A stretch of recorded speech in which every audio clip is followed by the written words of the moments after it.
तो सभी देख सकते हैं स्क्रीन पे, आप सभी का पेपर है FLT 2। FLT 2 हम कर चुके हैं, ये FLT 3 है।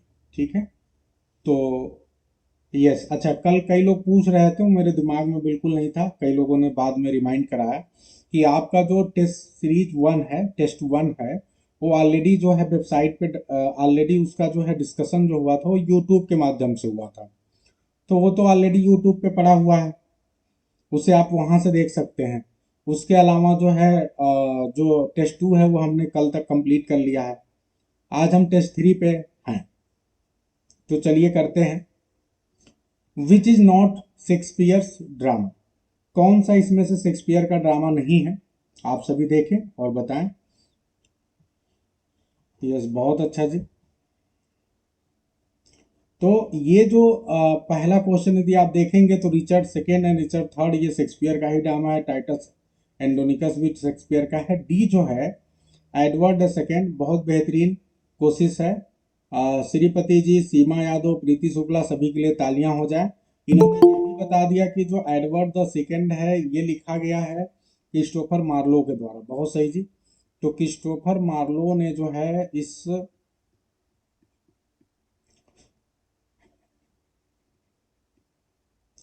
इसको लिखा है। तो यही सारी चीज़ें ध्यान देनी है। अगर थोड़ा सा आप एक्स्ट्रा भी एफर्ट लगाएंगे, एक्स्ट्रा चीज़ों को ध्यान रखेंगे, तो ये आपके एग्जामिनेशन पॉइंट ऑफ व्यू से काफ़ी बेहतरीन रहेगा, अच्छा रहेगा। चलिए जी, तो ये क्वेश्चन 1 आपका हो गया, बहुत इजी था। लेकिन ये एग्जामिनेशन के पॉइंट ऑफ व्यू से कई बार चीज़ें घुमा के पूछ दिया जाता है, तो अगर आप ध्यान रखेंगे तो गलत नहीं होगा। ये अगर ये नहीं है तो है किसका? क्वेश्चन नंबर 2 पे चलते हैं, वो देखते हैं। Which of the following statement is not correct? इसमें से कौन सा स्टेटमेंट जो है वो करेक्ट नहीं है? ठीक है, तो विजय लक्ष्मी जी कुछ कह रही हैं आज मेरे। अच्छा, कोई बात नहीं विजय लक्ष्मी जी, बर्थडे खूब बढ़िया से मनाइए। मेरी तरफ से बेस्ट विशेष आपके बेटे के लिए। ठीक है, खूब बढ़िया जो है, खूब अच्छे से पढ़ाई करें, खूब जीवन में तेजी से आगे बढ़ें, आप लोग का नाम रोशन करें। विच of the following statement is not correct? कौन सा स्टेटमेंट जो है इसमें से जो है करेक्ट नहीं है? चलो देखते हैं। तो Shakespeare father John Shakespeare was a butcher, glover and a farmer. एकदम सही है। अगर आप बुक पढ़ते हैं तो आपको पहला ऑप्शन एकदम करेक्ट नजर आएगा। ऑन November 27, 1583 ही मैरिड एन हैथवे। यही गड़बड़ हो गया है। इन्होंने जो मैरी किया था एन हैथवे से, वो 1583 में नहीं किया था, बल्कि कब किया था? यही आपको ध्यान देना है कि 1583 में नहीं किया था, बल्कि वो 1582 में किया था। ठीक है, तो ये वाला जो है आपका मिस्टेक हो गया है यहाँ पे, जानबूझ के मिस्टेक किया गया है ताकि आप इसको पकड़ें। बाकी जो तीसरा है, शेक्सपियर जो है लेफ्ट हिज नेटिव टाउन, ठीक है, लगभग सही है। In 1595 his name appears on the yes payroll of the Lord Chamberlain's companies actors. एकदम सही बात है। तो सारी बातें सही है, केवल आपका ये दूसरा वाला स्टेटमेंट इनकरेक्ट है। यस, ये जो लिखा हुआ है November 27, ये भी ध्यान देना, क्या November 27 को जन्म हुआ था? ये आप लोग देख लेना। फिलहाल इतना डेट वाइज नहीं पूछता है, ये भी देख लेना कि November 28 है कि November 27 है। ठीक है, तो फिलहाल ये ध्यान रखना कि ये जो है आपका ईयर ही पूछेगा, और वो है 1582, जब शेक्सपियर ने शादी किया था। चलिए आगे बढ़ते हैं। और आप लोग को ये भी पता है एग्जाम में कई बार अलग अलग प्रकार से क्वेश्चन पूछा जा सकता है कि इनकी एन हैथवे जो थी वो इनसे कितने साल बड़ी थी। ये आपके पहले भी एग्जाम में पूछा जा चुका है कि ये इनसे उम्र में बड़ी थी, कितने साल उम्र में बड़ी थी, ये एग्जाम का क्वेश्चन आ चुका है, फिर भी आ सकता है। तो 8 ईयर्स, ठीक है, ओल्डर थी है। ठीक है जी, बहुत अच्छा। नेक्स्ट क्वेश्चन की ओर चलते हैं। क्वेश्चन नंबर 3 आप सभी के सामने है, और देखते हैं क्वेश्चन नंबर 3 क्या कहा। विच of the following statement is not correct about Shakespeare work? Shakespeare के वर्क से रिलेटेड कौन सा स्टेटमेंट जो है करेक्ट नहीं है? ठीक है, तो ये अलग अलग देखो स्टेटमेंट है, सारे स्टेटमेंट को पढ़ते हैं और देखते हैं कि शेक्सपियर से रिलेटेड जो है कौन सा स्टेटमेंट सही नहीं है। कह रहा है लव्स लेबर लॉस्ट डिस्क्राइब्ड ठीक है, on the title as pleasant conceited comedy. ठीक है, तो ये एकदम सही बात है। ये एक्चुअली आप लोग को इसका जो है ये टाइटल आप लोग को क्लियर नहीं होगा। ठीक है, ये प्लीजेंट कंसीटेड कॉमेडी जो है ये कई जगहों पे लिखा हुआ है इसके लिए, तो इसमें कोई दिक्कत नहीं है, सही है। आगे बढ़ते हैं और देखते हैं। आपको बताना है कि इसमें से कौन सा स्टेटमेंट जो है आपको गलत नजर आ रहा है। दूसरा ध्यान दें आप, वीनस एंड एडोनिस। ठीक है, वीनस एंड एडोनिस कब आया था? 1593, एकदम सही बात है। रेप ऑफ द लुक्रेसी 1594 में आया था। ये डेडिकेट किया गया था किसको? अर्ल ऑफ साउथहैम्पटन को। एकदम सही बात है, ये आपके एग्जाम का क्वेश्चन रह चुका है पहले। तीसरा जो है विलियम, ठीक है, Samuel Johnson called King Lear the most elemental and criminal. यही गड़बड़ हो गया, क्योंकि ये बात सैमुअल जॉनसन ने नहीं कहा है। ये बात कहने वाले कौन है? ये बात कहने वाले हैं एसी स्विनबर्न। बहुत अच्छा जी, बहुत अच्छा प्रयास है दीपक जी, श्रीपति जी। तो इस बात को कहने वाले जो क्रिटिक हैं वो हैं स्विनबर्न। ठीक है, उन्होंने ये बात बोली है। ठीक है, एक ये आप लोग की तरफ से माइक दिक्कत क्रिएट करती है, मैं थोड़ा सा ऑफ कर दूं इसे।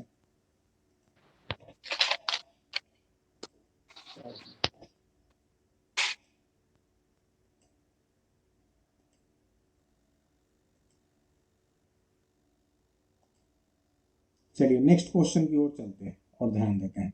तो अभी इसमें फिलहाल आप सभी को पता है कि इसमें जो तीसरा ऑप्शन है सैमुअल जॉनसन वाला वही गलत है। तो ओनली थर्ड जो है वो आपका यहाँ पे गलत है। ठीक है, Julius Caesar is a political tragedy, एकदम सही बात है। आप लोग को याद रखना है कि कुछ ट्रेजेडीज जूलियस सीजर हो गया, इसी तरह से आपका एंटोनियन क्लियोपाट्रा हो गया। एंटोनियन क्लियोपाट्रा, तो ये क्या है भाई? ये पॉलिटिकल ट्रेजेडी है। ठीक है, जो उस समय की करंट पॉलिटिक्स थी वो दिखाने की कोशिश की गई है इन ट्रेजेडी में, स्पेशली रोमन पॉलिटिक्स जो है। ठीक है, तो ये छोटी छोटी चीज़ें जो है आप लोग को ध्यान रखना है। हर ऑप्शन में कुछ बेहतरीन इंफॉर्मेशन आपके लिए लाया गया है ताकि ये ध्यान रखें। तो ये छोटी छोटी बातें आप सभी को ध्यान रखना है। नेक्स्ट क्वेश्चन की ओर चलते हैं और देखते हैं। क्वेश्चन नंबर 4 देखते हैं जी। ये क्या है? विच of the following statement is not correct about Galsworthy. Galsworthy के बारे में कौन सा स्टेटमेंट सही नहीं है? चलो भाई पढ़ते हैं, देखते हैं। सबसे पहला स्टेटमेंट क्या है? The Forsyte saga was represented as a typical city family. ठीक है, रिप्रेजेंटेड, वाज रिप्रेजेंटेड नहीं होगा, represented. The Forsyte saga represented a typical city family and gives an admirable picture of the upper middle class। क्या ये बात सही है? क्या ये बात सही है? जल्दी से बताना आप सभी को। Galsworthy the son of wealthy lawyer was born in Surrey. सही है, ये भी बात सही है। देखो ये जितनी भी बातें ये सब आपके एग्जाम का एक क्वेश्चन है, ज्यादा कोशिश की गई है चीजों को देने की। तीसरा क्वेश्चन ऑप्शन ध्यान दें, हिज प्ले एज जस्टिस। जो इसके प्लेज हैं, यहाँ प्लेज हो जाएगा, जैसे जस्टिस हो गया, द स्किन गेम हो गया, लॉयल्टीज हो गया। So humanitarian fables of social and moral worry, बिल्कुल जो सोशल एंड मॉरल वरी है, ठीक है, उसको ये दिखाने की कोशिश करते हैं। ठीक है, आगे बढ़ते हैं जी। As a dramatist Galsworthy belong to the realist tradition of Jones and Pinero. ये भी एकदम बात सही है। तो इसमें जितनी भी बातें हैं सब सही हैं। ये अलग अलग एग्जाम के अलग अलग क्वेश्चंस हैं, ये सारे ऑप्शन के तौर पर रखे गए हैं। I think that all are correct. तो सारे यहाँ पे करेक्ट हैं, यानी आपका चौथा ऑप्शन होगा नन ऑफ द अबव, कोई भी इसमें इनकरेक्ट नहीं है। चलिए, सबको समझ में आ रहा है जी? Is it clear to everyone? कोई हड़बड़ी तो नहीं कर रहे हैं हम? आप सभी को क्लियर है? Everything is being clear to you? चलिए अब आते हैं। देखो अगर आपको फैक्ट पता है तो बहुत आसानी से कर लोगे, फैक्ट नहीं पता है तो कोई बात ही नहीं है। तो अब नहीं पता है तो अब याद करो, सैमसन एगोनिस्टिस जो है ये क्या है? एक क्लोसेट ड्रामा है। एकदम सही बात है। क्या ये क्लोसेट ड्रामा है? अब आपको बताना है क्या ये क्लोसेट ड्रामा है। यस, ये क्लोसेट ड्रामा है। ठीक है, तो देखो आपको एक एक फैक्ट क्लियर हो रहा है। आपको ये भी पता चल रहा है कि सैमसन एगोनिस्टिस जो है 1671 में पब्लिश हुआ था। कल अभी आप लोग को मैंने बताया था, जो पिछला पेपर डिस्कशन हुआ था उसी दौरान हमने देखा था कि सैमसन एगोनिस्टिस जो है किसी एक पर्टिकुलर फेमस वर्क के साथ पब्लिश हुआ था। तो ये वास्तव में पैराडाइज रिगेन्ड के साथ ये पब्लिश हुआ था, तो ये आपको ध्यान रखना है। Yes sir, paradise regained is a poem in 4 books, एकदम सही बात है, डीलिंग विद 1 एपिसोड, ठीक है, Satan's temptation of Christ in the wilderness, एकदम सही बात है। कोई दिक्कत समस्या तो नहीं है? नहीं है भाई, 4 बुक का है ये। आगे बढ़ते हैं, सी ऑप्शन की ओर चलते हैं। Milton first formal poem, Milton का जो सबसे फॉर्मल पोएम है वो है ode on the death of a fair infant dying of a cough, एकदम सही है, ये सारे सही हैं, तो इसका आंसर होगा नन ऑफ द अबव, कोई भी इनकरेक्ट नहीं है। अब यहाँ पे ध्यान दें कि ये छोटी छोटी चीजें आपको ध्यान रखनी है। आपका वर्क क्या था, मैंने बोला था आपका काम यही होना चाहिए था कि आपको ये पता करना था कि ये जो है ओड ऑन, ठीक है, the death of a fair infant dying of a cough, आपको ये पता करना था कि ये क्या कब लिखा गया, छोटा सा, कम से कम 2 लाइन में तो इसके बारे में कुछ चीजें पता ही कर लो, ये आपको प्रयास करना है। अब आप में से कई लोग ऐसे लोग हैं जिनको मैं कितना बताऊं, इतने मिल्टन के मैंने चीजें पढ़ाई, उसके बावजूद भी आप में से कुछ लोग ऐसे हैं जो पूछते हैं बच्चों की तरह, ये वाला सर ने पढ़ाया क्या? वर्ड्सवर्थ के जितने पोएम पढ़ाए हैं पूरे भारत में, क्या पूरी दुनिया में कोई वर्ड्सवर्थ के उतने पोएम को नहीं पढ़ाया होगा? उसके बावजूद भी कोई आप में से है जो पूछता अच्छा ये पोएम सर ने पढ़ाया है क्या? अरे भैया, सारे पोएम हम पढ़ा देंगे, जो पोएम आपके लिए इंपॉर्टेंट है, हर एक पोएम को जो मुझे लगा थोड़ा भी इंपॉर्टेंट है पढ़ाया। अब जो बेसिक लेवल की चीज है कि उस पोएम का केवल नाम पूछा जाएगा, उसके बारे में भी आप चाहते हो कि उस पोएम की लाइन को पढ़ाया जाए, तो फिर इस तरह की बेवकूफ़ी करोगे तो आप तो एग्जाम में पास हो नहीं पाओगे, प्लस मेरा भी टाइम वेस्ट करना चाहते हो। तो ऐसे बेवकूफ़ी वाले काम ना करें। कुछ पोएम नहीं पढ़ाया गया इसका मतलब वो आपके लिए जरूरी नहीं है। हम्म आपको करना बस ये है कि उस पोएम के बारे में बस बेसिक ना चीजें जान लेना है, कि अगर कुछ विकिपीडिया पे जानकारी मिल रही तो जान लो, अगर आपको और जानकारी मिल रही है भाई कब पब्लिश हुआ ये जान लो, ठीक है, उस पोएम का नाम जान लो। कई बार तो केवल इतना ही पूछता है कि ये पोएम किसने लिखा है ना, तो बिना मतलब का परेशान होने की जरूरत नहीं है। हम ये देखते हैं कि जो पढ़ाया गया वो आपको याद नहीं रहता है, और जो नहीं पढ़ाया गया है, एक दो चीजें जो बिल्कुल इंपॉर्टेंट नहीं है उसके पीछे पड़े रहते हो। भाई अगर आपको पढ़ा दिया गया है ode on the intimation of immortality, क्या उसकी सारी लाइन आपको तैयार है? 3 लेक्चर दिया गया है बहुत डीपर लेवल पे, लगभग 4 साढ़े 4 घंटे में पढ़ाया गया है, 1.5 घंटे का लेक्चर है। आपका टिंटन नबी का लेक्चर जो है 5 दिन में पढ़ाया गया है, लगभग जो 7 घंटे का लेक्चर है, क्या आपने पूरा तैयार किया? तो आप इस तरह से प्रयास करिए, हड़बड़ी करने की जरूरत नहीं है। जो पढ़ाया गया उसे मन लगा के पढ़िए, और जो नहीं पढ़ाया गया इसका मतलब उसकी लाइन इंपॉर्टेंट नहीं है, बस आपको उसके बारे में बेसिक लेवल पे कुछ जानकारी चाहिए, वो आपको मिल रही है तो ले लो, नहीं मिले तो आप पूछ लो कि सर इसके बारे में कुछ और जानकारी बेसिक लेवल में मिल सकती है, I will provide, don't worry. चलिए बहुत अच्छा। तो जितना देर मैंने बात किया इतने देर में आप लोगों ने, कई लोगों ने अलग अलग इन्फॉर्मेशन दिया कि 1625 के आसपास, बहुत सही जी, पब्लिश हुआ है। और मिल्टन की जो नीस है उसकी डेथ हो गई थी, 2 साल की थी, उसी के ऊपर लिखा गया, एकदम सही बात, बहुत अच्छी कोशिश। चलो जी आगे बढ़ते हैं जी। Which of the following statement is not correct, कौन सी बात इसमें सही नहीं है? अब ये पैराडाइज लॉस्ट से रिलेटेड है, और आपको देखना है कि अगर आपने पैराडाइज लॉस्ट पढ़ा होगा तो आप बहुत आसानी से बता दोगे। अब जो पढ़ना है वो पढ़ो ना, पैराडाइज लॉस्ट की सारी बुक की समरी पढ़ो, एक एक चीज बताया गया है वहां फोकस करिए। Milton's Paradise Lost has been praised for its grand style and divided into 12 book, एकदम सही बात है, ठीक है। मिल्टन के पैराडाइज लॉस्ट की सबसे बड़ी, अगर ये पूछे कि कौन सा राइटर अपनी ग्रैंड स्टाइल के लिए जाना जाता है, तो कोई नहीं है, वो मिल्टन साहब ही हैं, ठीक है। इनकी बुक जो है पहले 10 पार्ट में थी, फिर बाद में इसको 1667 में जब आई थी पैराडाइज लॉस्ट, तो how many part it was, it had 10 parts, ठीक है। फिर उसके बाद जब 74 में आया, दोबारा रिपब्लिश हुआ तो ये 12 पार्ट में हो गया, ठीक है। तो यही सब चीजें ध्यान रखनी है। आगे ध्यान देते हैं, और क्या है जी, Michael is the greatest archangel and leader of heaven's army, क्या ये सही है? क्या ये बात सही है? आपको बतानी है, तो एकदम सही बात है। आगे बढ़ते हैं। Raphael Satan's legions in to return to God side despite the scorn of other rebel. नहीं, ये बात सही नहीं है। जो राफेल है ये वास्तव में ये गॉड की तरफ लौटने वाला नहीं था। जो गॉड की तरफ लौटा था उस व्यक्ति का नाम था एब्डियल। जो गॉड की ओर लौट के गया सैटन की आर्मी का पर्सन, उसका नाम क्या था जी? एब्डियल। ठीक है, तो यही चीजें ध्यान रखना है। जो एब्डियल है जो कि गॉड की तरफ लौट के चला गया, ये आपके एग्जामिनेशन का क्वेश्चन है, जो ध्यान रखना आप सभी को। दूसरा बात ये है, ठीक है, कि कौन ऐसा व्यक्ति है, ठीक है, तो ये राफेल कौन है ये भी ध्यान रखना। अगर एब्डियल है जो एकमात्र ऐसा जो एंजल था जो सैटन से गॉड की तरफ चला गया, तो ये फिर राफेल कौन है?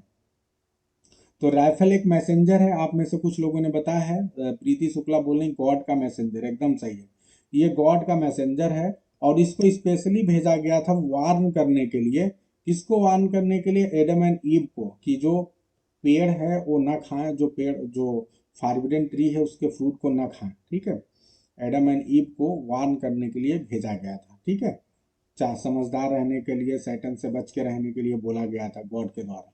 ठीक है, तो ये है। तो ये राफेल का आपको समझ में आया कि गॉड का मैसेंजर है जो एडम एंड ईव को वार्न करने के लिए गया था। और एब्डियल वो एंजल है जो कि सैटन की तरफ से गॉड की तरफ चला गया था। ठीक है, फिर और भी ध्यान दें, और फैक्ट्स यहाँ पे दिए गए हैं कि मलोक ये वायलेंट डेविल है who will later become a God demanding human sacrifice. ठीक है, ठीक है जी।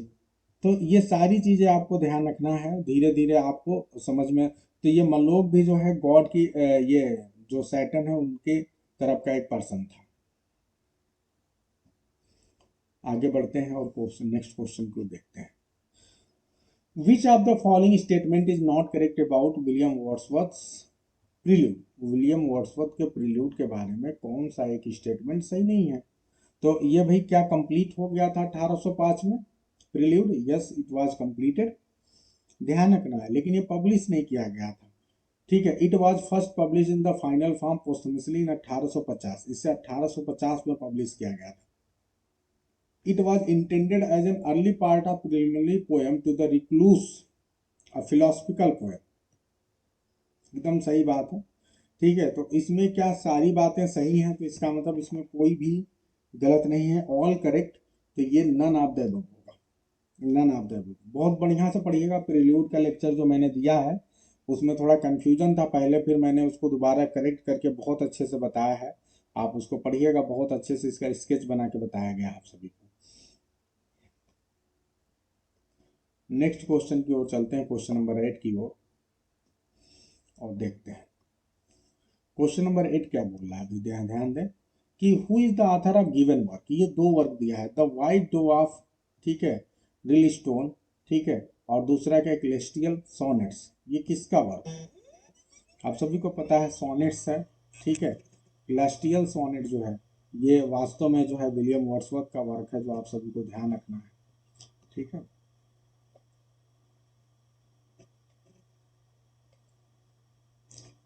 बहुत अच्छा। आप लोग खुद बताइए कि इतना डिफिकल्ट कहाँ है?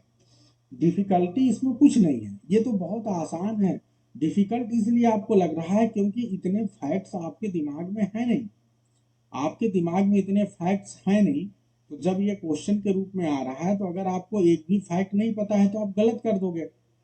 इतनी चीजें आपने ध्यान नहीं दी है, और इसीलिए जब आ जा रहा है तो आप गड़बड़ कर दे रहे हो। ठीक है जी, और कोई बात ही नहीं है।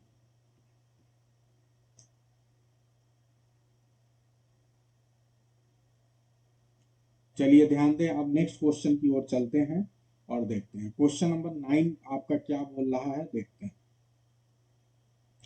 ध्यान दें यहाँ पे क्या है, an act is a major division in the action of a play. बिल्कुल सही है, आप सभी को पता है जो प्ले होता है उसको एक्ट में डिवाइड करते हैं। ठीक है, जो प्ले होता है उसे एक्ट में डिवाइड करते हैं, फिर एक्ट को सीन्स में डिवाइड करते हैं। ठीक है जी, इन इंग्लैंड। तो एकदम सही बात है ना, इसमें तो कोई मिस्टेक नजर नहीं आ रही, एकदम सही बात है। एक्ट को सीन में, भाई प्ले को एक्ट में डिवाइड करेंगे, एक्ट को सीन में, तो सिर्फ एक्ट लग, तो एक्ट क्या हो गया भाई? अगर प्ले है तो प्ले को एक्ट में डिवाइड करेंगे तो प्ले एक्ट क्या हो गया? मेजर डिवीजन हो गया, क्योंकि सबसे बड़ा डिवीजन यही है। फिर उससे उससे छोटे लेवल का डिवीजन सीन है। तो अगर देखा जाए तो यह सीन क्या हो जाएगा, माइनर डिवीजन। बड़ा डिवीजन क्या होगा, प्ले का एक्ट होगा, तो इसीलिए एक्ट को क्या बोला गया है, मेजर डिवीजन। समझ में आ रहा है कि नहीं? क्योंकि ये बड़ा डिवीजन है, क्योंकि कोई प्ले है वो 5 एक्ट में, 5 पार्ट में है, या 4 पार्ट में है, 3 पार्ट में, तो बड़े बड़े डिवीजन है, इसीलिए इसको मेजर बोला गया। और सीन जो है, हर एक्ट में ढेर सारे सीन होते हैं, तो इसीलिए सीन एक तरह से माइनर डिवीजन है। ठीक है, तो ये मतलब है। आगे बढ़ते हैं, तो एकदम सही है पहला, कोई दिक्कत नहीं है। In England this division was introduced by Elizabethan dramatist, बिल्कुल एलिजाबेथन जो ड्रामाटिस्ट है, वहीं से तो एक्ट सीन शुरू हुआ था। ठीक है, who imitated ancient Roman plays by structuring the action into 5 acts. और ये एलिजाबेथन जो राइटर्स हैं, उन्होंने इस तरह से डिवीजन शुरू किया। और इन्होंने ऐसा नहीं था कोई इजाद किया, इन्होंने भी इमिटेट किया जो रोमन प्लेस थे, जो बहुत पहले। ठीक है, आगस्टन एज, जो कि रोमन एम्पायर का आगस्टन एज था। ठीक है, उस समय के जो राइटर्स थे, उन्होंने जो है अपने प्लेज को, ठीक है, जो लैटिन में प्लेज लिखे गए थे, जैसे ओडिपस है, ये सब प्लेज हैं। ठीक है, ये सब 5 एक्ट्स में लिखे गए थे, तो उनको फॉलो किया एलिजाबेथन ने, और इन्होंने भी 5 एक्ट्स में डिवाइड किया। तो दूसरा भी स्टेटमेंट एकदम सही है, कोई दिक्कत नहीं। तीसरा स्टेटमेंट है, एक्ट्स आर ऑफन सब डिवाइडेड इनटू प्लॉट्स। अब यही गड़बड़ हो गया भाई, एक तो जो है वो प्लॉट्स में कहाँ डिवाइड होता है, बताओ जी। एक्ट्स तो वास्तव में सीन्स में डिवाइड होते हैं, किस में डिवाइड होते हैं, सीन्स में। तो यही मिस्टेक है। ठीक है, तो वास्तव में देखा जाए तो यहाँ तीसरा यानी ओनली थर्ड जो है वो मिस्टेक है, बाकी सब सही है। ठीक है, फिर आप आगे देखते हैं कि और राइटर आते हैं, जैसे चिख्यो हो गए, पिरांडेलो हो गए, इब्सन हो गए। जब इनके प्लेज को आप पढ़ते हैं तो इन्होंने क्या किया भाई, जो नंबर ऑफ एक्ट थे, जैसे एलिजाबेथन टाइम में अगर देखा जाए तो 4 थे, 5 थे। लेकिन जब उसके बाद आप आते हैं चिख्यो, पिरांडेलो, ये लोग, जब इब्सन ये लोग आते हैं 20वीं सेंचुरी के बिगनिंग में। ठीक है, तो अब क्या होता है, ये लोग जो है 4 में लेके आ जाते हैं, कितने में लेके आ जाते हैं, 4 में। और इसके बाद और जो नए आते हैं राइटर्स, और जो नए राइटर हैं, जैसे आपको पता होगा हरोल्ड पिंटर। हरोल्ड पिंटर का नाम अभी सभी जानते हैं, अगर आप लोगों ने एलटी ग्रेड पढ़ा होगा तो उसमें आपने हरोल्ड पिंटर हो गए, चाहे जॉन गाल्सवर्दी हो गए, ठीक है, इनका नाम सुना होगा। ठीक है, हैरोल्ड पिंटर, ये लोग जितने भी हैं, इन्होंने द बर्थडे पार्टी लिखी है, बहुत सही जी, द बर्थडे पार्टी लिखी है। तो इन लोगों ने प्लेज को 3 में डिवाइड करना शुरू कर दिया। ठीक है, 3 एक्ट, तो ये क्रम चलता रहा, यानी 5 फिर 4 फिर 3। तो मॉडर्न एज आते आते 3 एक्ट में चलने लगा। ठीक है जी, तो ये है जी। I hope it is very clear to everyone. ठीक है, और उसके बाद एक बहुत बड़े राइटर हैं, शेक्सपियरियन क्रिटिक हैं, T.W. बार्डविन। ठीक है, इन्होंने illuminating account of Elizabethan methods in Shakespeare 5 act, ठीक है, स्ट्रक्चर, एक बुक लिखा है। ठीक है, तो इस बुक का नाम ही है, ठीक है, बहुत ही फेमस बुक है, और ये बहुत फेमस क्रिटिक हैं, जिन्होंने शेक्सपियर से रिलेटेड जो है, उस समय के जो 5 एक्ट से रिलेटेड जो स्ट्रक्चर का वो चल रहा था, तो उस पे जो है इन्होंने अपनी एक बुक लिखी है, और उसमें इस चीज़ों को बहुत बढ़िया से बताया है। ठीक है जी, तो एक छोटा सा चीज आपको पता चला कि अगर आपको ये पता चला कि शेक्सपियर के क्रिटिक हैं, जैसे जो भी शेक्सपियर के ऊपर कोई भी राइटर अगर कोई बुक लिख देगा, तो इसका मतलब वो शेक्सपियर का क्रिटिक हो गया। तो आपको ध्यान रखना है कि ये क्या हो गया, ये शेक्सपियर के क्रिटिक हो गए। कई बार एग्जाम में ये भी क्वेश्चन पलट के पूछा जा सकता है कि भैया ये बताओ कि इनमें से कौन शेक्सपियर का क्रिटिक नहीं है। तो आपको ये तो पता होना चाहिए कि कौन कौन से शेक्सपियर के क्रिटिक हैं। तो T.W. बार्डविन जो है शेक्सपियर के क्रिटिक है। ठीक है जी, आगे बढ़ते हैं, नेक्स्ट क्वेश्चन की ओर चलते हैं और देखते हैं। ठीक है, ये ग्रामर से रिलेटेड है। विच of the following statement is not correct, कौन सा स्टेटमेंट इसमें आपको करेक्ट नहीं नजर आ रहा है। Legs of the table have been elaborately carved, एकदम सही है, कोई दिक्कत नहीं है। When I entered the bedroom I saw snake crawling, ठीक है, ऑन द फ्लोर, ये भी एकदम सही है। अब एक ध्यान देना, अगर ये सेंटेंस क्या है, अगर मैं इसको लिख दूं व्हेन आई इंटर्ड, भाई कमरे के अंदर घुसोगे ना, तो व्हेन आई इंटर्ड इनटू नहीं लिख सकते क्या, इंटर्ड इनटू लिख सकते हैं कि नहीं, ये बताओ। क्यों नहीं लिख सकते? तो यही आपको समझना है कि जो इंटर्ड होता है ना, इंटर इसका मतलब ही होता है में इंटर करना, मतलब इसके बाद इनटू नहीं लगता है। ठीक है, तो ये मिस्टेक कई बार आपके एग्जाम में आ चुका है, इसलिए मैं इसको यहाँ पे विशेष रूप से ध्यान दे रहा हूँ, आपको दिला रहा हूँ कि ये मिस्टेक नहीं करना है। इंटर्ड इंटू कहीं लिख के आ जाए तो आपको इंटू नहीं, वही गलत हो जाएगा। और इसी प्रकार से कई बार टेबल्स लेग भी लिख के आ सकता है, टेबल्स लेग। ठीक है, तो टेबल्स लेग यदि होगा तो गलत हो जाएगा, टेबल्स लेग नहीं होगा, क्योंकि आप एपास्ट्रॉफी यस किस में लगाते हो बताओ? एपास्ट्रॉफी यस किस में लगाते हो? जो लिविंग बीइंग होता है, जो लिविंग बीइंग होता है। जो लिविंग बीइंग नहीं है उसमें एपास्ट्रॉफी यस नहीं लगा सकते। और अगर आपको एपास्ट्रॉफी यस लगाना है तो उसके लिए शर्त है कि जो नॉन लिविंग बीइंग है वो भी इस तरह से बिहेव करे जैसे वो लिविंग बीइंग हो। अगर फोर्स आपको लिविंग बीइंग का नजर आएगा तो आप उसमें लगा सकते हो। जैसे आप लोग को सन के बारे में आपने पढ़ा है, sun rises in the east. तो इस तरह से जैसे सूरज हो गया, चंद्रमा हो गया, जैसे आप टिंटन अभी पढ़ते हो तो किस प्रकार से जो है मून का रिलेटेड एक रिलेशन आपको नजर आता है, स्टेटमेंट आता है।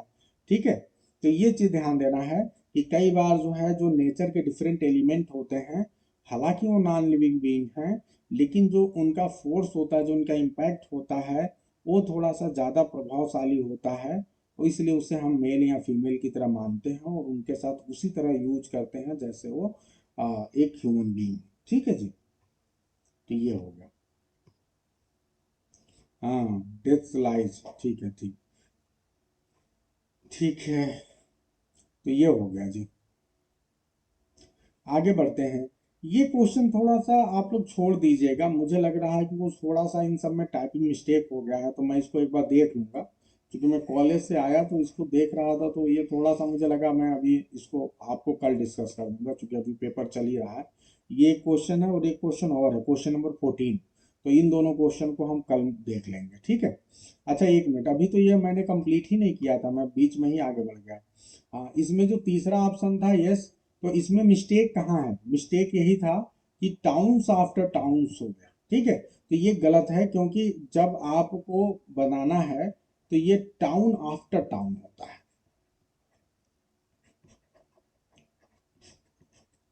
ठीक है, तो ये आपका होता है जब इस तरह कभी भी आएगा। ठीक है, तो इस तरह में क्या होता है कि आपको दोनों में प्लूरल नहीं लगाना होता है। ठीक है, ये जब स्ट्रक्चर आएगा तो इसमें जो नाउन होगा वो सिंगुलर होगा। ठीक है, जैसे वह शहर शहर। ठीक है, इसका मतलब क्या हुआ? Towns after towns were conquered by him but he found no peace. ठीक है, एक शहर के बाद दूसरा शहर या शहर शहर उसने जीत लिए, ठीक है, उसके बावजूद भी उसके पास कोई पीस नहीं था। तो यानी ये शहर शहर या एक शहर के बाद दूसरा शहर, ठीक है, यानी ढेर सारे शहर की बात हो रही है, तो टाउन आफ्टर टाउन। ठीक है, मैंने पेज पे पेज पढ़ लिए, कहा जाता है ना, मैंने पेज पे पेज पढ़ लिए, लेकिन उसके बावजूद भी मुझे मीनिंग समझ में नहीं आया। मैं घर घर दौड़ता रहा, ठीक है, लेकिन मुझे कहीं पर भी भिक्षा नहीं मिली। हैं? ठीक है, तो ये है यहाँ पे हैंड इन हैंड है, तो दूसरे प्रकार का स्ट्रक्चर हो गया। ठीक है जी, बहुत अच्छा। तो आगे बढ़ते हैं, क्वेश्चन नंबर 11 मैंने बताया कि इसे अभी छोड़ देते हैं, कल की क्लास में देख लेंगे, जो मिस्टेक होगा उसे सही करके देखेंगे। आगे करते हैं, क्वेश्चन नंबर 12 पे चलते हैं और देखते हैं यहाँ क्या है। Identify which of the following sentence is grammatically incorrect about about pronoun. कौन सा इसमें सेंटेंस आपको इनकरेक्ट लग रहा है जो प्रोनाउन से रिलेटेड है? चलो पढ़ते हैं जी। She hates everybody and everything her of her mistakes. तो जल्दी से बताइए, क्या ये सेंटेंस सही है? पहला सेंटेंस, इसमें कोई दिक्कत नजर आ रही है?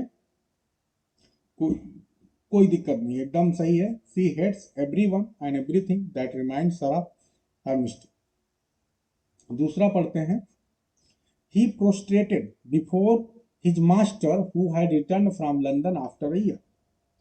वास्तव में ध्यान रखना कि ये जो सेंटेंस है यहीं पे मिस्टेक है, क्योंकि ये कुछ ऐसे वर्ड्स हैं, आप लोग को ध्यान रखना है कि कुछ ऐसे वर्ब होते हैं जो अपने बाद जो प्रोनाउन लेते हैं वो हमेशा रिफ्लेक्सिव केस में लेते हैं। ठीक है, ध्यान दीजिए, कुछ ऐसे वर्ब्स होते हैं जो अपने पास प्रोनाउन, अपने बाद प्रोनाउन कैसा लेते हैं जी? रिफ्लेक्सिव केस में। ठीक है, अब वो कौन कौन से वर्ब हैं ध्यान दो। जैसे एब्सेंट हो गया, एब्सेंट हो गया, इसी प्रकार से हो गया प्रेजेंट, ठीक है, इसी प्रकार से इंजॉय हो गया, इसी प्रकार से इंट्रोड्यूस हो गया, इसी प्रकार से कन्फाइन हो गया, नोट करते चलें, इसी प्रकार से डिवोट हो गया, सेक्रीफाइस हो गया, ऐसे बहुत ढेर सारे हैं जो मेन मेन है, मैंने लिख दिया, सेक्रीफाइस हो गया। तो ये कुछ वर्ब्स हैं, जब ये वर्ब आप यूज करिए तो इसके बाद रिफ्लेक्सिव केस लेके आइए जो सब्जेक्ट है उसका। तो इसी तरह से यहाँ पे प्रोस्ट्रेटेड, ही प्रोस्ट्रेटेड हिमसेल्फ, क्या हो जाएगा, हिमसेल्फ, हिमसेल्फ हो जाएगा before his master who had return from London after a year. समझ में आ रहा है सभी को? तो ये सिंपल सा मिस्टेक है जो आप सभी को दूर करना था। आई hope it is very clear. आगे वाला सेंटेंस पढ़ लेते हैं, समझ लें आप यहाँ पे। The dog I have bought looks more ferocious than you have the one, एकदम सही है जी। आगे बढ़ते हैं, he was much more surprise, ठीक है, then I to see the dancing girl coming towards us, ठीक है, तो ये भी सही है जी। किसी को कोई दिक्कत समस्या? जल्दी से देखिए, आप लोग को हर एक चीज बहुत बेहतर तरीके से सीखने की कोशिश करनी है, और कहीं से भी कोई दिक्कत समस्या हो, जो क्वेश्चन बता रहा हूं तो आप पूछेंगे, ठीक है, पूछेंगे ताकि कोई दिक्कत ना हो। अच्छा, आप लोग ये बताइए कि क्या सभी को ये जो वर्ड है प्रोस्ट्रेटेड, इसका मतलब समझ में आया कि नहीं? प्रोस्ट्रेटेड का मतलब समझ में आया है? ये भी दिक्कत है। साष्टांग प्रणाम करना समझते हैं? साष्टांग प्रणाम करना, जैसे आप एकदम खूब बढ़िया से साष्टांग प्रणाम करते हैं, उसी को बोलते हैं प्रोस्ट्रेटेड, ठीक है। लेट कर प्रणाम करिए, जैसे आपका कोई मालिक है जिसे आप बहुत प्यार करते हैं, बहुत दिन बाद आया, जैसे ये मालिक लंदन से लौट के आए, तो एकदम इन्होंने पूरा लेट के खूब बढ़िया से उनको नमस्ते किया, ठीक है, तो ये हुआ प्रोस्ट्रेटेड, ठीक है, डेडिकेशन को दिखाता है, आपके उसके प्रति जो अंदर से वो है वो दिखाता है, ठीक है। ठीक है, एक तरह से नमस्कार ही है, उसका वेलकम करना है अपने तरीके से, ठीक है, ये हुआ। हाँ, दंडवत प्रणाम, ठीक है, दंडवत। चलो, हिंदी में थोड़ा सा कई बार तंग हो जाता है मामला, अपने तरीके समझ लो, ठीक है, तो ये हो गया जी। आगे बढ़ते हैं, क्वेश्चन नंबर 13 की ओर चलते हैं और देखते हैं। Identify which of the following is, which of the following is incorrect, ठीक है, चलो देखते हैं भी ग्रामेटिकली क्या इनकरेक्ट है इसमें, पढ़ते हैं और देखते हैं। क्वेश्चन नंबर 13 की ओर चलते हैं और देखते हैं भाई क्या गड़बड़ी है। चार सेंटेंस है। He is much admired by his student, क्या एकदम सही है गलत है? जल्दी से बताना है, कोई दिक्कत नहीं है, सही है। He is well known in the art world, एकदम सही है जी। तीसरा चलते हैं, the burglar was surprise by the family coming home, ठीक है, अनएक्सपेक्टेडली, एकदम सही है। चौथा वाला जो है, वास्तव में अगर आप पढ़ोगे, I got the only left ticket, गड़बड़ है। ऐसा लग रहा है जैसे वो टिकट इनके लिए जानबूझ के छोड़ा गया था। जब आपने ऐसा लिख दिया, ये सेंटेंस आपका ऐसा बनेगा, ऐसे देखो, आई गॉट, ठीक है, the only ticket, the only ticket, अब ऐसे समझो, ये लेफ्ट हुआ, लेकिन ये वास्तव में आपको लेफ्ट दिख रहा है, लेकिन ये लेफ्ट अकेले नहीं है, इसको पढ़ो, विच वाज लेफ्ट, ठीक है, ये है यहाँ पे, I got the only ticket which was left, ठीक है। तो ये यहाँ पे जो है लेफ्ट आपको दिख रहा है ऐसे, लेकिन यहाँ पे क्या है कि ये विच वाज लेफ्ट है, ये पार्टिसिपल है, पास्ट पार्टिसिपल है, ठीक है। ये आप लोग को जो पढ़ाया गया था, एक्सरसाइज बहुत बढ़िया से कराया गया था, चलो कोई बात नहीं, जब पास्ट पार्टिसिपल पहचानना था, ठीक है। तो ये इस तरह से सेंटेंस आएगा, I got the only ticket left, यानी विच वाज लेफ्ट, ठीक है। क्लियर है सभी को? जब इस तरह सेंटेंस आएगा, अगर आपको तोड़ के बनाना हो तो ये जाएगा। अब देखो, आप लोगों को जहां तक मैं कोशिश कर रहा हूं कि ज्यादा ज्यादा चीजें सीख लो, ग्रामर भी सीख लो, वोकैबुलरी भी सीख लो। ये क्वेश्चन नंबर 14 में भी छोड़ते हैं, ठीक है। कल जब बताएंगे तो आपको डेयर का बहुत बढ़िया से यूसेज बताएंगे। थोड़ा सा ऑप्शन में मुझे कुछ दिक्कत नजर आ रही थी, कल इसको थोड़ा सा हम आराम से देख लेंगे, फिर उसके बाद रूल के साथ समझाएंगे। आगे बढ़ते हैं, क्वेश्चन नंबर 15 की ओर चलते हैं और देखते हैं। क्वेश्चन नंबर 15 ध्यान दें, विच of the following statement is not correct, कौन सा इसमें स्टेटमेंट करेक्ट नहीं है। अब फिर देखो ये फैक्चुअल है, अगर पढ़े हो तो ठीक है, नहीं पढ़े हो तो नहीं कर पाओगे, ठीक है। अब ध्यान दें, द मॉब, जो मॉब है 1914, ये 1914 में पब्लिश हुआ था। So the conflict between an idealist, एक आइडलिस्ट के बीच में कॉन्फ्लिक्ट, जो कि पीस चाहता है, आइडलिस्ट है इसलिए वो चाहता है कि पीसफुलनेस रहे, ठीक है। And a mob that wants war, और एक मॉब के बीच में कॉन्फ्लिक्ट है चाहती है। तो आइडलिस्ट हमेशा ये चाहता है भैया वार ना हो, बढ़िया सब कुछ पीसफुलनेस रहे, लेकिन जो मॉब चाहती वार, तो उन दोनों के बीच में जो ये कॉन्फ्लिक्ट है उसको दिखाया गया है इस जो है मॉब के द्वारा। तो क्या ये बात सही है? एकदम सही है जी। पिजन जो है ये एक्सपोज करता है evils of shelter homes and poor houses. बहुत बढ़िया से एक लेक्चर आप लोग को लिखाएगा, बहुत अच्छा। आरती गुप्ता के लिए तालियां हो जाए, इन्होंने उसका नाम भी बता दिया। आरती गुप्ता ने बता दिया कि उस आइडलिस्ट का नाम क्या था। बहुत अच्छा जी, आरती गुप्ता जी ऐसे प्रयास करें बेहतर। तो जो आइडलिस्ट था उसका नाम था स्टीफन मोर। बहुत अच्छा जी, ऐसे याद रखना है चीजों को, ठीक है। तो अब यहाँ पे ध्यान देने, कुछ नहीं है, फैक्ट है, मैं कुछ नया नहीं करा रहा हूँ, आप सभी वही मैं कह रहा हूँ कि फैक्ट को याद कर लो बस, हमारे पेपर अपने आप कर लोगे। एग्जाम में क्या है, फैक्ट ही तो है, हम फैक्ट को आपके सामने क्वेश्चन के रूप में लेके आ रहे हैं। बहुत मेहनत का काम है। The dark flower, the dark flower में आपको क्या मिल रहा है, the creative and disruptive efforts of love. क्या ये बात सही है? आप लोग को पूरी कहानी मैंने सुनाई थी, एकदम सही बात है। तो ये डी ऑप्शन यहाँ पे इनकरेक्ट होगा मेरे ख्याल से, ठीक है। जल्दी से बताइए आप लोग, क्या ये गलत है कि सही है? क्वेश्चन नंबर 15 जल्दी से बताना आप सभी को। क्या आपको चारों ऑप्शन, तीनों ऑप्शन सही नजर आए? यस, तीनों सही है, चौथा ऑप्शन यहाँ पे गलत है। आगे बढ़ते हैं, क्वेश्चन नंबर 16 की ओर चलते हैं। क्वेश्चन नंबर 16 क्या बोला, विच of the following pair is not correct, कौन सा पेयर इसमें जो है गलत नहीं है, ठीक है, गलत है, सही नहीं है। ध्यान दें, पहला देखते हैं जी, they also serve who only stand and wait on his blindness, एकदम सही बात है जी। दूसरा को देखते हैं, the gods approve the depth and not the tumult of the soul, क्या ये बात सही है? सही है कि नहीं, जल्दी से बताना आप लोगों को कि सही है कि नहीं है। क्वेश्चन नंबर 16 का दूसरा ऑप्शन एकदम सही है। तीसरा देखते हैं जी, these delights me, these delights if thou canst give mirth and with these, ठीक है, mean to live ally live grow, ये भी सही है जी। चौथा देखते हैं, I come to pluck your berries, ये तो बहुत फेमस लाइन है, शुरुआत की लाइन है। I come to pluck your berries hearts and crude, Lycidas की लाइन है, ठीक है, बिगिनिंग की लाइन है, तो इंपॉर्टेंट है, यानी सारे एकदम जो है करेक्ट हैं, ठीक है।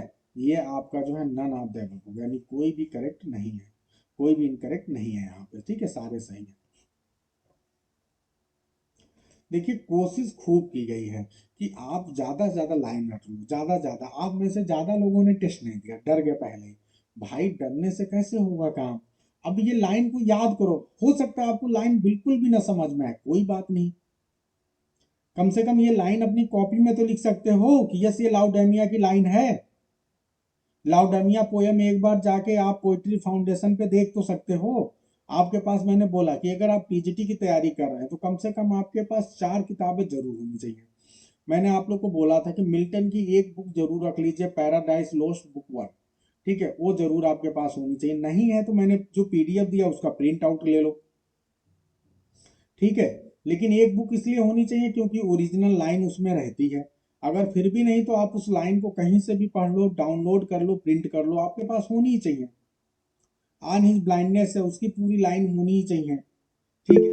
मैंने आप लोग को सोनेट की पूरी लाइन का पीडीएफ दिया हुआ है, इनकी जितनी भी सोनेट्स हैं, ठीक है। कोशिश आप सभी के लिए पर्याप्त कराया गया है, ठीक है। इल एलिग्रो इल पेनेसोरेसो की यदि लाइन नहीं है तो मैं आप लोग को भेज दूंगा, आप लोग मुझे बताना कि क्या इल एलिग्रो इल पेनेसोरेसो की एग्जैक्ट लाइन है, आपके पास टेक्स्ट है इसका, इल एलिग्रो इल पेनेसोरेसो का, क्या आप लोगों ने पोइट्री फाउंडेशन से उसको डाउनलोड वगैरह किया है, क्या है कि नहीं है?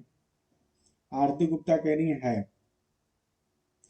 ठीक है तो बहुत अच्छी बात है। अगर नहीं है तो मैं आज ही आप लोग को उसका लिंक शेयर कर दूंगा, ठीक है, आप लोग उसे जरूर रख लें। क्योंकि आपको देखो इल एलिग्रो इल पेनेसोरेसो से आज तक कभी कोई लाइन नहीं पूछी गई थी, लेकिन पिछली बार इसने पूछ लिया, तो ठीक है भाई, ये दो पोएम भी ऐड कर लेंगे, इनकी लाइन भी, है ना। तो ये चीज है।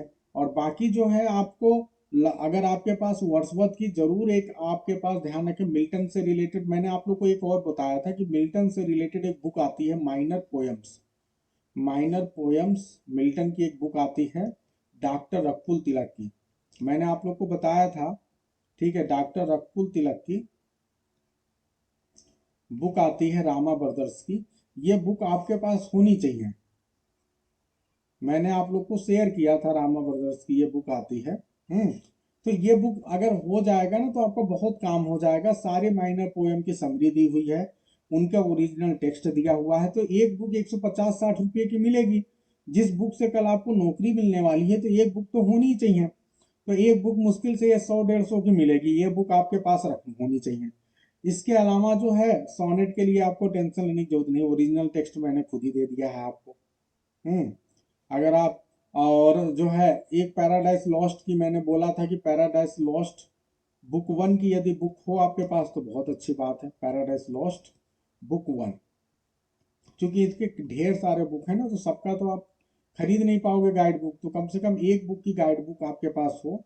अगर नहीं है तो भी कोई बात नहीं है, आपको ऑलरेडी जो है मैंने जो लिस्ट चार्ट दिया है उसकी आपको फोटो कॉपी आप करा लें, वहां से काम हो जाएगा। वर्ड्सवर्थ से रिलेटेड आपको केवल एक ही बुक लेनी है, सेलेक्ट पोएम्स। वर्ड्सवर्थ से रिलेटेड आपको केवल सेलेक्टेड पोएम्स की बुक लेनी है, केवल एक बुक लेनी है। मैंने आप सभी को बताया था कि यूनिक पब्लिकेशन की बुक लीजिएगा, क्योंकि इसमें सबसे ज्यादा पोएम यूनिक पब्लिकेशंस में है, ठीक है। तो क्या आप लोग वर्ड्सवर्थ की आप सभी के पास सेलेक्टेड पोएम्स की बुक है? ये होनी ही चाहिए सेलेक्टेड पोएम्स की बुक वर्ड्सवर्थ की, ठीक है। ये बहुत जरूरी है बुक होना, ठीक है। तो ये होनी चाहिए। फिर उसके बाद से जो है आपके पास शेक्सपियर से रिलेटेड कुछ भी ना हो कोई बात नहीं चलेगा, मैंने आपको शेक्सपियर से रिलेटेड बेहतरीन नोट्स दिया है। शेक्सपियर और मिल्टन से रिलेटेड तो आपको बेहतरीन नोट्स मिला हुआ है, ऑलरेडी मिला हुआ है। तो आप उस नोट्स को बार बार रीड करें, वहां से आपका काम चल जाएगा। शेक्सपियर और मिल्टन से रिलेटेड तो आपको ऑलरेडी नोट्स दिया गया है। मिल्टन पे आपको सिर्फ एक ही बुक लेनी है, और मैं पहले ही बता चुका हूं कि मिल्टन से रिलेटेड सिर्फ एक ही बुक आपको चाहिए, वो है माइनर पोएम्स की। बस एक बुक ले लो, आपको दो बुक चाहिए, एक तो मिल्टन से रिलेटेड और एक शेक्सपियर एक वर्ड्सवर्थ से रिलेटेड, बस दो बुक चाहिए आपको। और इसके अलावा आप लोग को पहले से ही पता है कि एम एच अब्राहम की बुक आपके पास होनी चाहिए। तो बस इतनी ही चीजें जरूरत है। टीजीटी की तैयारी करने के लिए ज्यादा बुक्स की जरूरत नहीं है, मुश्किल से 4-5 बुक की जरूरत है, ठीक है। और बाकी हम पढ़ा ही रहे, ठीक है जी। तो मेरे ख्याल से सभी के पास बुक होगी, जिनके पास नहीं है प्लीज आप लोग माइनर पोएम्स वाली बुक मंगा लें। और आप सभी से रिक्वेस्ट है कि जिस किसी के पास लिंक हो प्लीज उसे ग्रुप में शेयर कर दें, ताकि जिन लोग के पास नहीं है वो 150-160 रुपए की बुक आती है उसको खरीद लें। मेरी बात सभी को क्लियर है, समझ में आ रहा है? ठीक है जी, आगे बढ़ते हैं। Which of the following lines, ठीक है, is not taken from the poem Tintern Abbey, कौन सी लाइन जो है टिंटर नबी पोएम से नहीं ली गई है, ठीक है। तो आप ध्यान दें, बहुत ही बेहतरीन है टिंटर नबी पोएम। मैं बार बार कहता हूँ भैया बहुत इंपॉर्टेंट पोएम है, पढ़ लो पढ़ लो। If solitude or fear or pain or grief, क्या इस पोएम की लाइन है? यस लाइन है। Rash judgement not the sneers of the selfish man, एकदम लाइन है। May I behold thee and what I was once, अपनी बहन से बोलता है, एकदम सही है।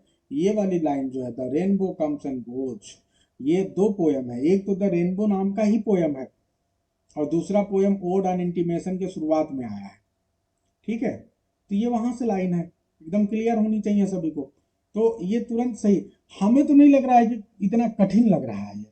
देखो पेपर कठिन नहीं था, आप लोग डर के छोड़ दिए, आप लोग को जो पढ़ाया गया था उसे आपको पढ़ना था। निश्चित रूप से कुछ क्वेश्चन हमने कठिन दिया था, वो आप नहीं भी कर पाते, लेकिन जितना पढ़ाया गया था उतना याद हो तो आप बहुत से कर भी देते। अब आगे बढ़ते हैं, इपिक के बारे में कुछ बातें कही गई हैं। Epic or heroic poem is a long verse narrative in a serious subject told in a formal and elevated style, एकदम सही बात है। इपिक जो है, देखो इपिक की डेफिनेशन हो गई है, एक ऐसा पोएम होता है जो कि लॉन्ग वर्स नरेटिव होता है, जो एक सीरियस सब्जेक्ट पे होता है, फॉर्मल एंड एलिवेटेड स्टाइल में बताया जाता है। ये वास्तव में दो प्रकार का होता है इपिक, एक तो ट्रेडिशनल होता है, एक लिटरेरी टाइप होता है। तो ये बोलना था आपको कि ये दो प्रकार का होता है, ठीक है। श्रीपति जी कह रहे हैं पानी से भी इजी है। चलो जी, आगे बढ़ते हैं। आगे तीसरा चलते हैं जी। ट्रेडिशनल इपिक को जो है हम और क्या बोलते हैं जी, फॉक इपिक बोलते हैं, प्राइमरी इपिक बोलते हैं। आगे बढ़ते हैं जी। नेक्स्ट चौथा option, literary epics were compose by individual poetic करेक्टमेंट। ठीक है, जो लिटेरी इपिक हैं ये जो है इंडिविजुअल, जैसे आप अभी जैसे आप देखो, आप पैराडाइज लॉस्ट को क्या बोलोगे, ट्रेडिशनल इपिक है कि लिटरेरी इपिक है? तो ये लिटरेरी इपिक है, क्योंकि इसको एक पर्सन जो है, कोई एक पर्सन जो रचना को करेगा वो लिटरेरी इपिक होगा। जो प्लान्ड वे में लिखी जाती है उसे लिटरेरी इपिक बोलते हैं, ठीक है। और जो प्लान्ड वे में नहीं लिखी जाती है वो ट्रेडिशनल होता है, जो समय के साथ साथ ऐसे ऐसे उसका रूप बढ़ता जाता है, ठीक है। तो ये डेलिबरेट इमिटेशन होता है ट्रेडिशनल फॉर्म का। तो ये चौथा भी सही है। तो आप लोग को बताना है कि इसमें सही आंसर क्या होगा क्वेश्चन नंबर 18 का। तो इसमें कोई गलत ही नहीं, सारे ऑप्शन सही हैं। अब ध्यान दो, आपको जानबूझ के ऐसे क्वेश्चन बनाए गए हैं कि चार ऑप्शन आपके सामने रखा जाए और चार ऑप्शन में आपको चार फैक्ट दे दिया जाए। पूरा पूरा इपिक से रिलेटेड आपको कई चीजें क्लियर कर दे। इपिक दो प्रकार का होता है, इपिक होता क्या है, ठीक है। इपिक जो है ये लिटरेरी और ट्रेडिशनल इपिक में अंतर क्या है, सब कुछ आपको यहाँ पे बताने की कोशिश की गई है एक क्वेश्चन के द्वारा। क्वेश्चन नंबर 19 की ओर चलते हैं, वो देखते हैं, जल्दी से पढ़ते हैं। किसने डिफाइन किया, किसने ये डिफाइन किया, स्पेशली ये पोइटिक लाइसेंस से रिलेटेड डिफिनीशन है। पोइटिक लाइसेंस से रिलेटेड आपको बताना है कि जो पोइटिक लाइसेंस है उसके बारे में किसने ये बात कही कि the liberty which poets have assume to themself. जो पोइट्री के बारे में जो पोएट्स हैं उन्होंने खुद एक लिबर्टी ले ली है हर एज में, कि वो जो है अपनी बात को वर्स में कहते हैं, ठीक है। And are beyond the severity of prose. Prose से थोड़ा सा सीरियस, मतलब जो प्रोज में सीरियसनेस आता है, कठिनाई रहती है, वो पोइट्री में नहीं रहती है। म्यूजिक आ जाता है, ग्रामर के रूल्स को फॉलो नहीं करना होता है, तो आप एकदम बेहतर फील करते हैं। जॉन ड्राइडन ने ये बात कही है। क्वेश्चन नंबर 20 की ओर चलते हैं। Which of the following statement is not correct, कौन सा स्टेटमेंट करेक्ट नहीं है। अब ध्यान दें, ये भी बहुत ही बेहतरीन कोशिश की गई है, बहुत ढेर सारे फैक्ट आपके सामने लाने की कोशिश की गई है इस क्वेश्चन में। ध्यान दें, poetic justice was a term coined by, ठीक है, ध्यान दें, ये पोइटिक जस्टिस जो है टर्म है, ये वास्तव में क्वाइन किसके द्वारा किया गया था, टॉमस राइमर के द्वारा, ठीक है। बहुत ही बेहतरीन आपके लिए इंफॉर्मेशन है, सही बात है। आगे बढ़ते हैं। पोइटिक डिक्शन के बारे में क्या बात है जी, signifies the kinds of words, phrases, sentences, ठीक है, structure, sometimes also figurative language that constitute any work of literature. एकदम सही बात है जी। Novella is a word from France, क्या नावेला फ्रांस का वर्ड है? अब देखो श्रीपति जी यहीं गड़बड़ी कर गए, ये नावेला फ्रांस का वर्ड नहीं है, ये इटली का वर्ड है। अब इसमें कठिन क्या था, ठीक है, यही चीज था। Irregular, the regular word was a close imitation of Pindar, एकदम सही है। तो यहाँ पे जो तीसरा ऑप्शन आपको सी वाला दिख रहा है, this is the wrong one, यही सही नहीं है। बहुत छोटी छोटी चीजें जानबूझ के, बड़ी चीजें तो हमेशा हमने सही दी है, कि केवल छोटी चीज पकड़ लो। किसको नहीं पता, अभी कल ही पढ़ाया था आप लोग को पहले, अगर जिस व्यक्ति ने ईमानदारी से पहला टेस्ट दिया होगा तो वो दूसरे टेस्ट में तो ये क्वेश्चन अपने आप ही कर लेगा। क्योंकि पहले टेस्ट में हमने क्वेश्चन आपको जब दिया था तो वहां नावेला के बारे में बताया था कि ये इटालियन वर्ड है। आज हम फ्रांस का बता रहे हैं, तो आपको तो तुरंत पकड़ लेना चाहिए कि सर अभी आप पहले इटली का बताया था तब सही था, अभी फ्रांस का बता रहे हैं यही गलत है, ठीक है जी। अब ध्यान दो, इनकरेक्ट पेयर ऑफ सिनोनिम देखते हैं। अच्छा, आपने सही करके लिखा है श्रीपति जी, अच्छा जी। अब ध्यान दे, ईगर, ईगर का मतलब क्या होता है, अगर आप उत्सुक हैं किसी चीज के लिए, ठीक है, तो उसको ईगर बोलते हैं, ठीक है। तो यहाँ पे टार्डी है, स्लगिश है, यानी ये दिखा रहा है कि नहीं उत्सुक नहीं हो, एंथुजियास्टिक नहीं हो, ठीक है, तो गड़बड़ है भाई, यही वाला गड़बड़ हो गया, ये इनकरेक्ट पेयर ऑफ सिनोनिम नहीं है, ठीक है। इसका क्या होगा ईगर का, एंथुजियास्टिक हो सकता है, क्यूरियस हो सकता है, ठीक है। और बाकी ये सारे तीन तो सिनोनिमस एकदम सही हैं। तो सब तैयार करने इतने बेहतरीन बेहतरीन वर्ड्स आपके सामने लाया गया कि खूब बढ़िया सीखो, खूब लर्न हो, ठीक है। तो ये आपका है भाई। आगे बढ़ते हैं, देखो मेरा टाइम पार हो रहा है, अब मैं थोड़ा जल्दी जल्दी करूंगा, फिलहाल कम से कम 30 क्वेश्चन तो करा ही दूँ। वे अच्छा, which is incorrect pair of synonym, यहाँ फिर ध्यान दो, अब की बार बताओ भी कौन सा इनकरेक्ट है। एमेंटीज का, ठीक है, अफेबिलिटी एकदम सही है, डिस्पैरिटी का, इनइक्वालिटी एकदम सही बात है, बारबेरियन का, ब्रूट, रफियन एकदम सही है, चौथा वाला इनकरेक्ट होगा, क्योंकि लीथल का मतलब होता है घातक, तो रेमेडियल कैसे हो जाएगा? ठीक है, जो घातक है उसका रेमेडियल नहीं होगा तो गड़बड़ है। ठीक है, अगर कोई घातक है, लीथल है, तो फाइटल है।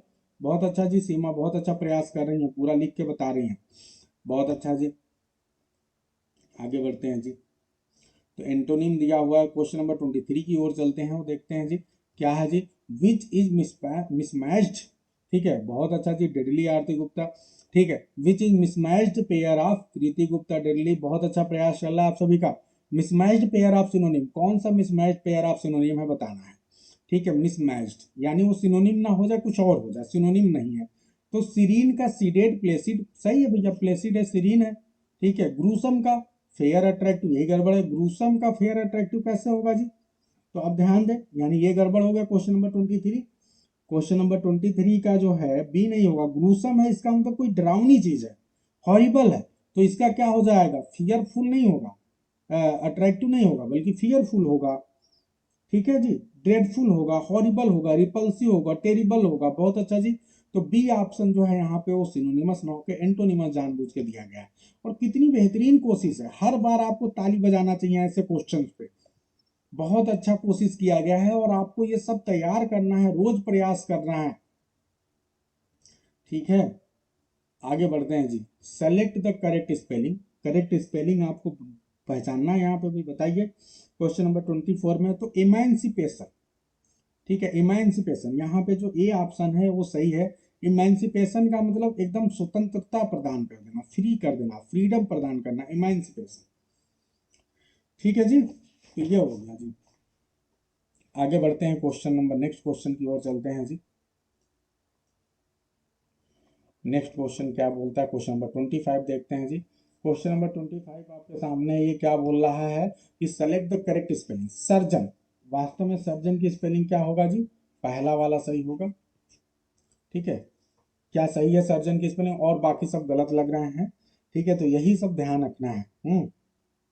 अब यहीं पे मैं आप सभी से क्वेश्चन पूछता हूँ, आप मुझे ये बताइए कि लेफ्टिनेंट की स्पेलिंग क्या होगी? लेफ्टिनेंट की स्पेलिंग कोई बताएगा? जो बताएगा उसको समझ लो फिर खुश मैं। हाँ, बहुत अच्छा, सीमा यादव के लिए तालियां हो जाए। लेफ्टिनेंट की स्पेलिंग इन्होंने बहुत फास्ट लिखा, और लोग भी प्रयास कर रहे हैं, दीपक जी, श्रीपति जी, रुचि कुमारी, ट्राइंग वेरी वेल। ठीक है, तो जो देखने में कई बार जैसा प्रोनाउंसिएशन होता है वैसा वो होता नहीं है।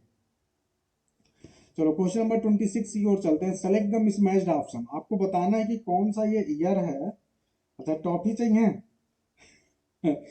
ठीक है, ठीक है, बहुत अच्छा, सीमा अपने मन से कर्नल की भी स्पेलिंग बता दी है। ठीक है जी, कोलोनल, बहुत अच्छा जी, बहुत अच्छा प्रयास।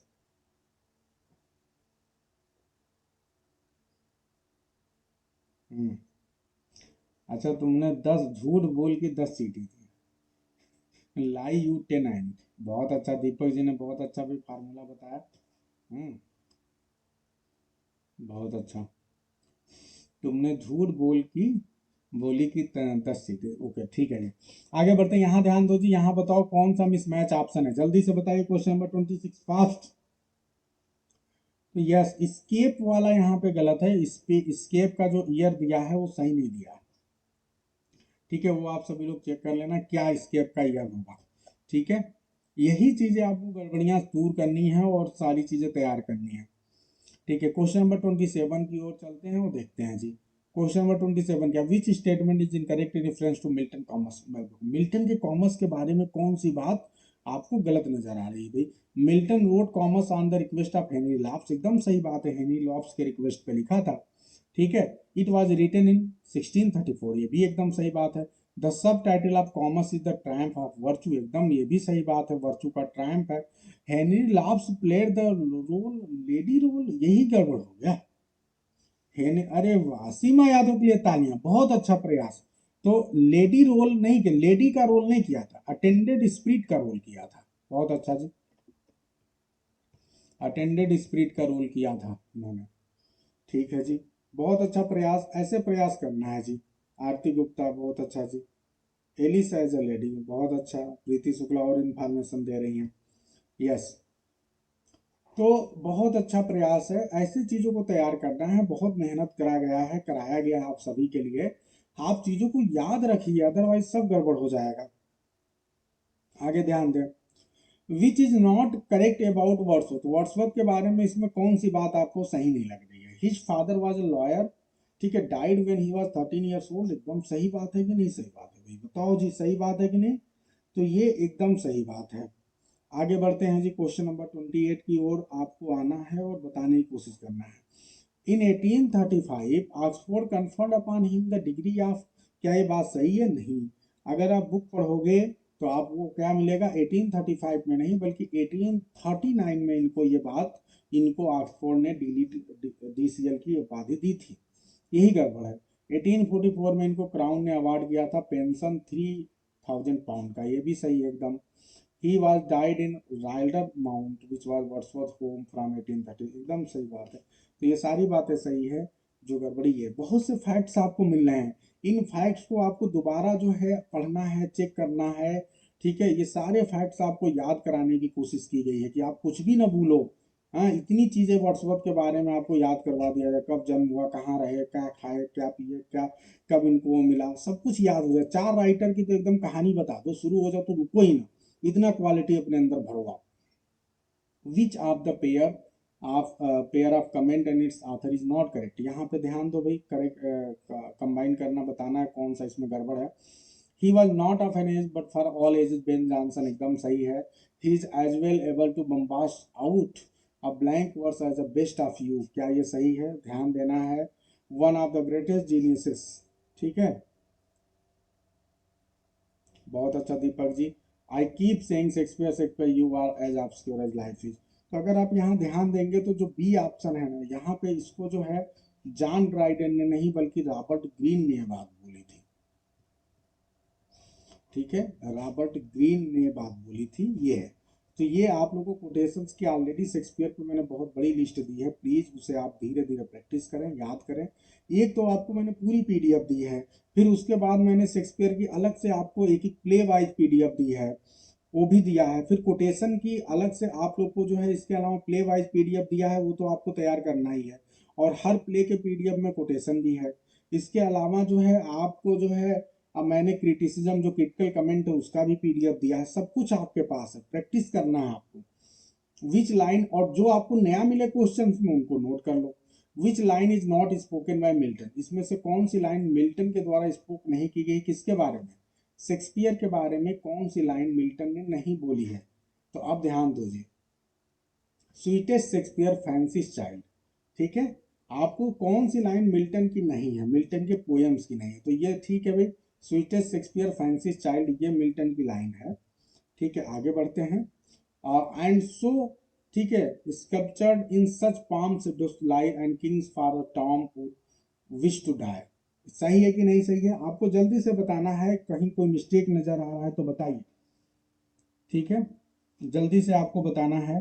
तो अगर आप देखेंगे तो ये भी लाइन इसी का है, ठीक है, ये भी आपको इसी की लाइन मिलेगी। जो सबसे लास्ट वाली जो लाइन है ना, यहीं पे गड़बड़ हो गई है। जो डी ऑप्शन है ना, ये आपका इनकरेक्ट है, क्योंकि ये जो लाइन है ये वास्तव में बेन जॉनसन ने बोला है। बेन जॉनसन ने, किसने बोला है जी? बेन जॉनसन ने बोला है। और बेन जॉनसन की जो पोएम है to the memory of my beloved the author mister W Shakespeare, ये वहां की लाइन है। आप लोग को पूरी पूरी पोएम जो है मैंने दी है, शेयर किया है, ठीक है। To the memory of my beloved the author mister William Shakespeare, पूरी पूरी पोएम आपको, जो आपकी मिल्टन की पोएम है वो भी मैंने शेयर किया है, ये वाली भी पोएम शेयर किया है। तो प्लीज आप लोग उसे रीड करें, पढ़ें अच्छे से, अदरवाइज गड़बड़ हो जाएगा। एक क्वेश्चन और कर लेते हैं, क्योंकि ये भी जो है शेक्सपियर के ऊपर कमेंट से रिलेटेड ही है। विच of the following pair is not correct. Wordsworth ने कहा कि विद दिस की शेक्सपियर अनलॉक्ड हिज हार्ट, एकदम सही बात है, उन्होंने अपने सोनेट में ये बात कहा, ठीक है। दूसरा, गोदे ने कहा कि गेटे ने क्या कहा? I don't remember that any book और पर्सन और event in my life ever made so great an impression, एकदम सही बात है। यहाँ पे ये जो दो ऑप्शन है ना, यही गड़बड़ हो गया है। देखो अब श्रीपति जी फिर गड़बड़ी कर रहे हैं, थोड़ा ध्यान से श्रीपति जी ध्यान दें। ये जो लाइन आपको दिख रही है ना, ये लाइन बहुत ध्यान देने वाली लाइन है।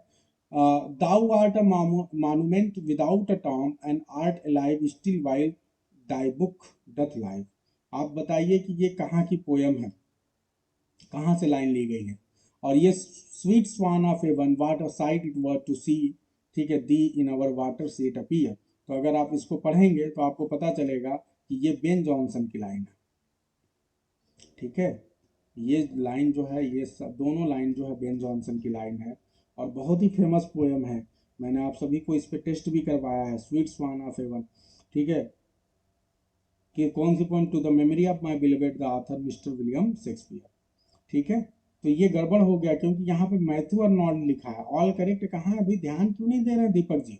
ये मैथ्यू अर्नोल्ड लिखा है, यहाँ पे क्या होना चाहिए था, बेन जॉनसन, ठीक है। तो ये दो दो ऑप्शन यहाँ पे गलत हैं, बेन जॉनसन यहाँ भी होना चाहिए, बेन जॉनसन यहाँ भी होना चाहिए, ठीक है।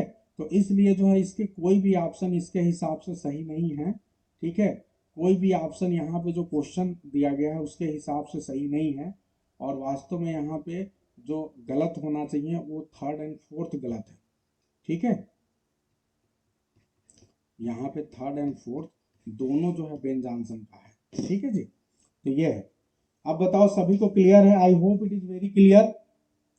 किसी को कोई आनंद आ रहा है कि नहीं, दिल और मन से बताइए, आनंद आ रहा है कि नहीं जी,